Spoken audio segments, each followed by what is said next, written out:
Life had not been kind to Bayo. By the time he turned 30, he had already tasted failure in every form it could take. The family he once called home had abandoned him when hardship arrived.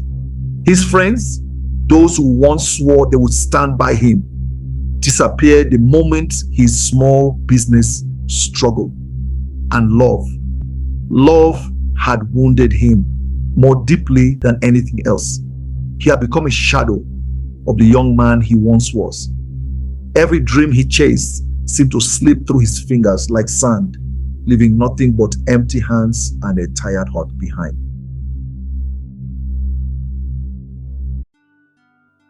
In the silence of his small one-room apartment, he often sat staring at old photographs, smiles frozen in time, memories of hope that once felt unshakable.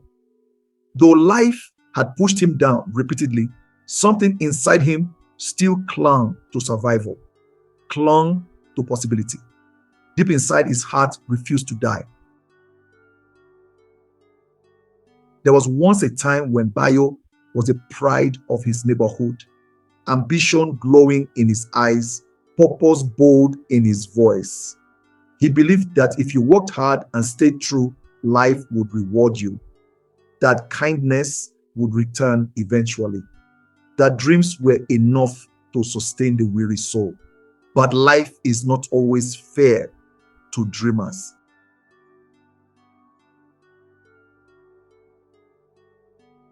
After his father died, Bayo inherited not success but crushing debt. His uncles, who once boasted proudly about him, turned away when he needed help most. His mother grew ill. His business partners betrayed him. One by one, every support beam beneath his life cracked and collapsed. His small shop, the fruit of years of labor, closed its doors forever.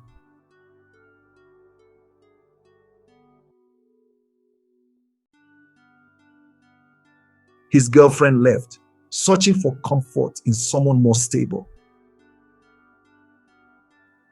In the quiet that followed, shame grew heavy, suffocating, unrelenting.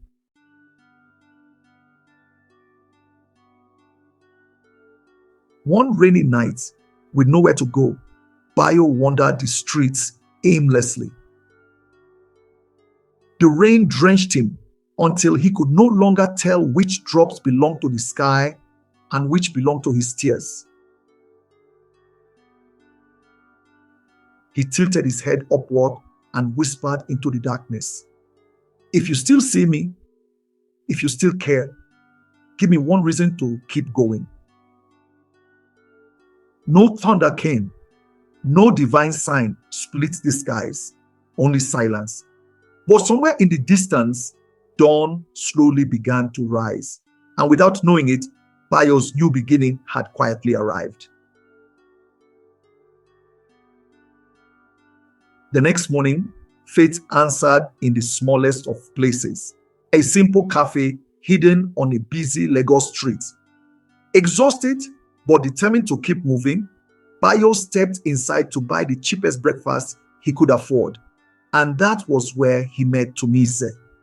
She was not the kind of woman you could miss, elegant yet modest, graceful without trying, and her presence seemed to brighten the entire room.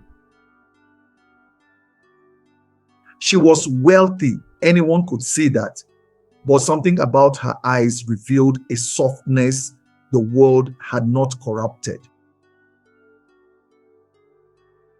She looked at him with genuine concern, not pity. That alone shook him. "Are you all right?" she asked gently. "You look like someone carrying the whole world on his back." He tried to laugh, though pain tugged behind the sound. "Maybe I am," he replied, "but I'm learning to breathe again." And with that simple exchange, something shifted. Not fireworks, not destiny proclaimed aloud, just an unexpected calm, like a tired heart finally finding a place to rest.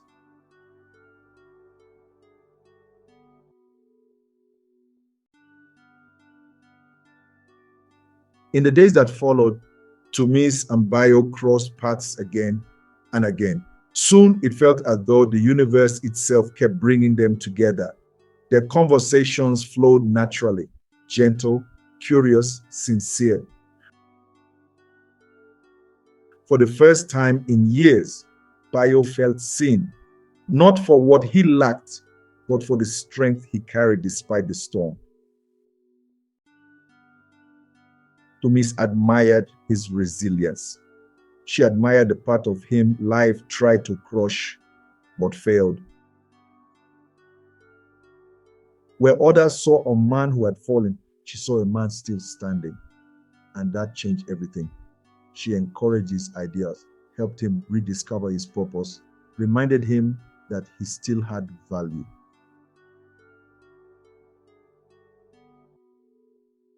Eventually, she introduced him to a team running a growing creative startup. They recognized his talent and hired him. Work returned, confidence returned, and with it, joy returned too.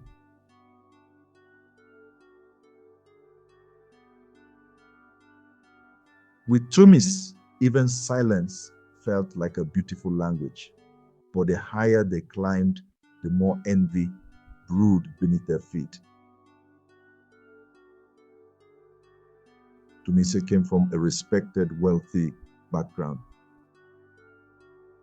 Many in her circle believed love required status, pedigree, and proof of worth measured in bank accounts. And Bayo, in their eyes, had none of those things. Some whispered ugly rumors. He's after her money. Others sneered. She deserves someone of her class. The gossip spread like smoke, polluting every room before they even entered. Bayo tried to ignore it, but each word pierced him like a quiet dagger. Still, Tumis stood with him unashamed. They don't know your story, she would say. And he believed her, even if the world refused to. But storms rarely come alone. Kunle, one of Bayo's past friends, returned. A friend who once borrowed money and vanished. A friend who contributed to his downfall. A friend now poisoned by envy when he saw Bayo rise again. Kunle found an ally in Dapo, Tumise's ex-lover, a wealthy man still bitter that she had chosen Bayo instead of him. Together, they plotted like snakes in shadows. Their weapon was deception, twisted stories, fake evidence, damaging rumors whispered into powerful ears. Before long, Bayo's name began trending online for all the wrong reasons. The same city that ignored his struggles now mocked his success.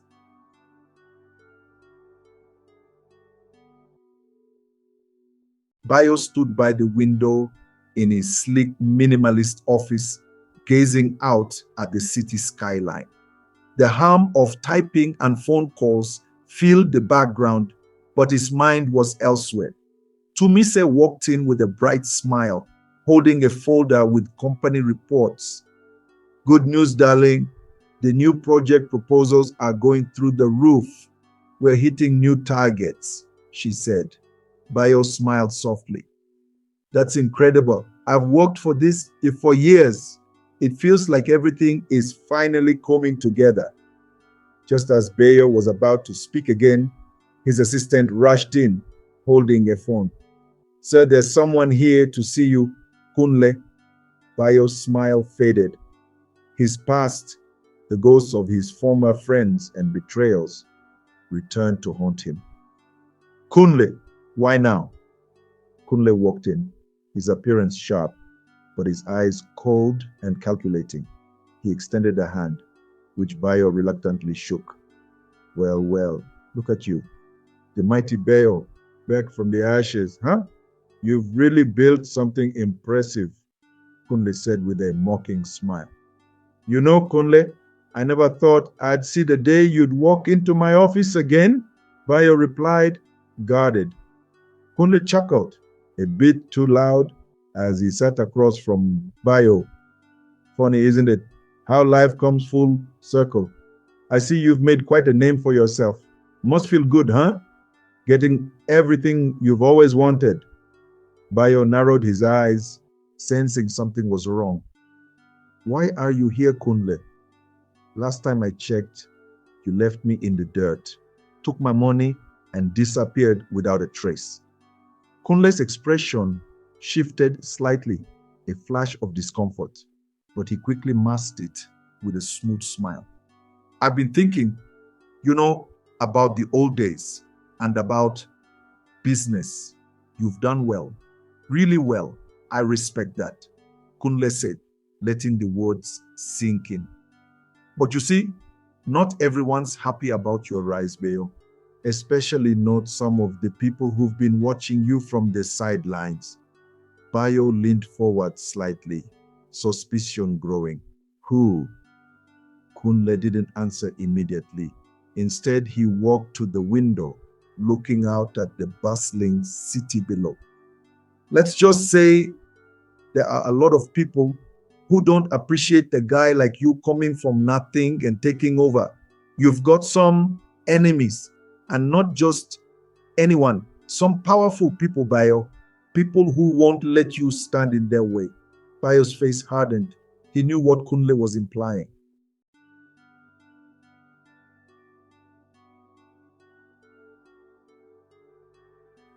Dapo, to Mrs. ex-lover, sat in a dimly lit lounge, a glass of whiskey in his hand. He watched Kunle approach with a calculating smile. Kunle, my old friend, what brings you here tonight? Dapo said, his voice smooth. Kunle sat down across from him, exchanging the usual pleasantries before getting to the heart of the matter. I need your help, Dapo. We need to take Bayo down, Kunle said. Dapo laughed softly, swirling his drink. There was a dark glimmer in his eyes. I was wondering when you'd come to me for this. You're right. Bayo has made quite the name for himself. But I have something better than just business ideas. I have information. Kunle raised an eyebrow. Go on, Tumise. She's the key, the one Bayo trusts most. If we hurt her, we hurt him. It's simple, really. We feed the media with rumors, plant fake evidence, make sure every flaw, every lie Bayo's ever told comes to light.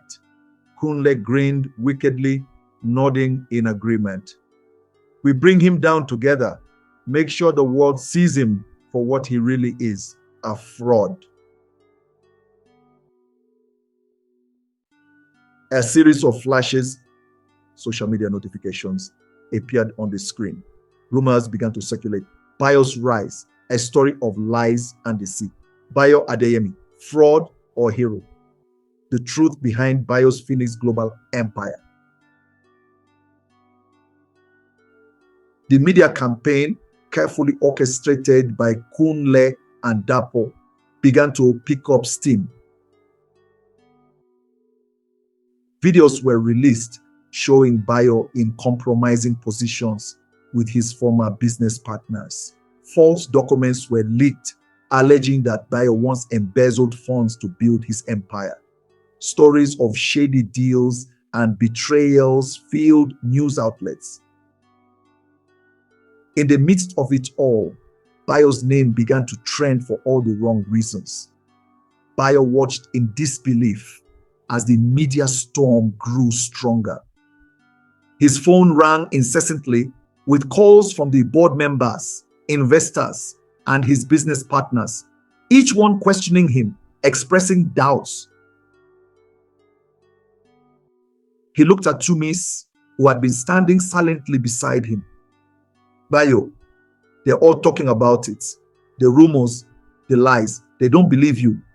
Bayo's face was a mix of disbelief and fury. How did they do this? How did they twist the truth so easily? He looked at the TV screen where a news anchor spoke about his company's alleged fraud. The anchor's voice filled the room, almost drowning out his thoughts. One evening, Tumis confronted him at home. Her voice trembled, pain mixed with fear. "They're saying you stole from your former business partners," she whispered. "Is any of it true?" Bayo felt his heart break, not because she asked, but because she had to ask. "No," he replied softly. "I lost everything because I trusted the wrong people. But I have never stolen from anyone." Silence fell heavy between them. Love was being tested. Trust was on trial. Neither spoke, afraid of the wrong word, afraid of the truth, that love can be fragile too.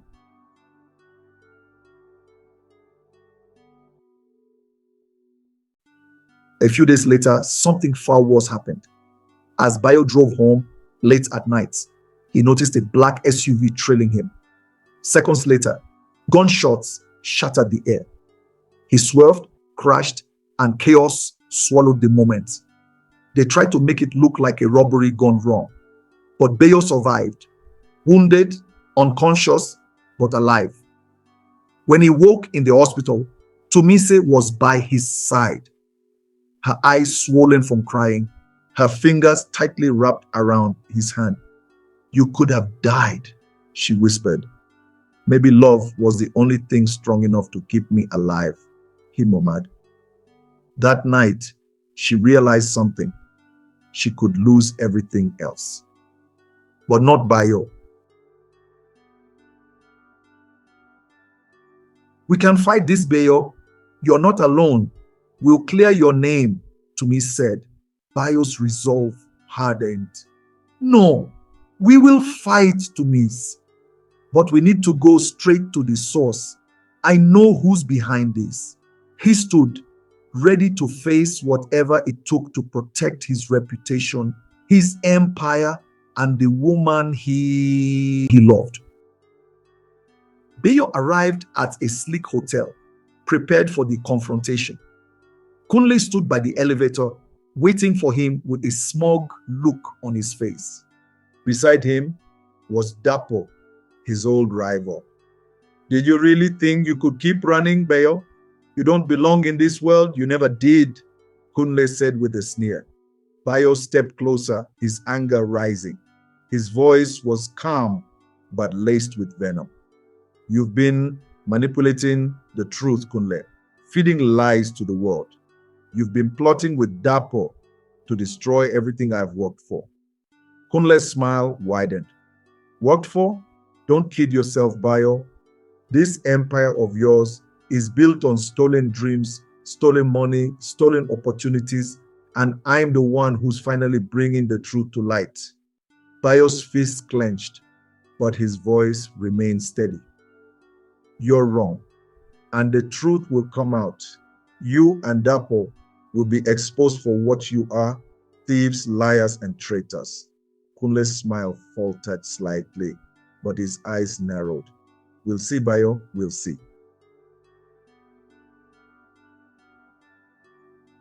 As the confrontation with Kunle escalated, Bayo's team worked tirelessly to expose the lies.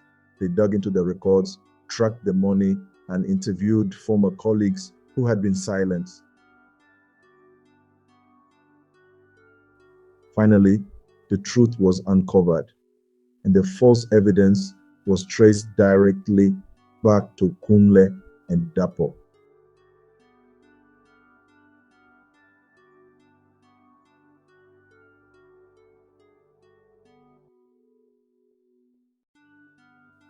She confronted the lies head on. She exposed her ex-lover's plot. She pushed back against her friends and family, standing firm beside the only person who ever loved her without wanting anything in return.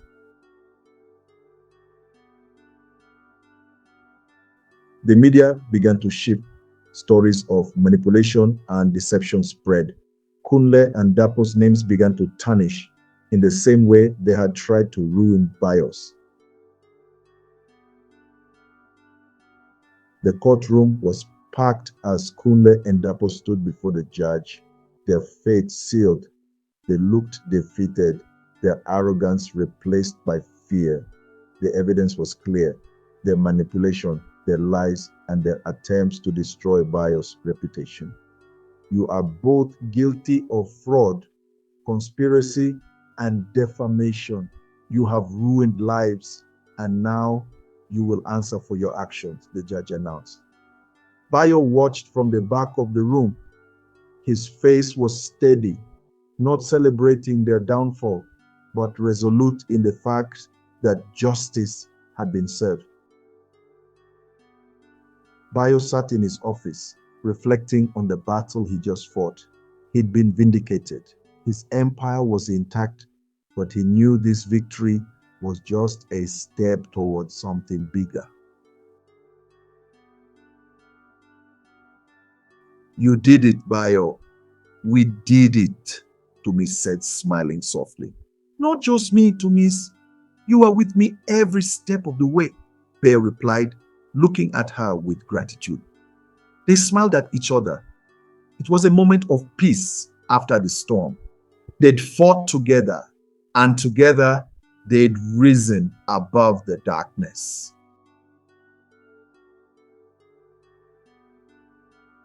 Slowly, the world began to see the truth. Bayo's name was cleared. His enemies fell silent, and his love, tested by fire, emerged unbreakable. Months passed. They healed, they grew, and they built new dreams together. A year later, Bayo and Tumis launched a foundation, one that helped young entrepreneurs who, like Bayo once did, were struggling beneath the weight of setbacks and betrayal. Their story became a beacon of hope, proof that a broken beginning does not define a life. They turned pain into purpose and trials into triumph. One evening, as the sun set over the Lagos skyline, Bayo stood on the balcony of their new home, holding Tumise close. Warm winds brushed their faces, and the city lights twinkled like stars falling to earth.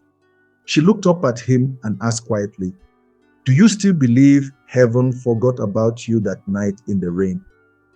Bayo smiled, peaceful, certain. "No," he said. "Heaven was preparing you for me." They stayed there, hearts pressed together, breathing the same grateful air. Because sometimes angels don't come with wings, sometimes they come with love, unexpected, undeserved, unstoppable.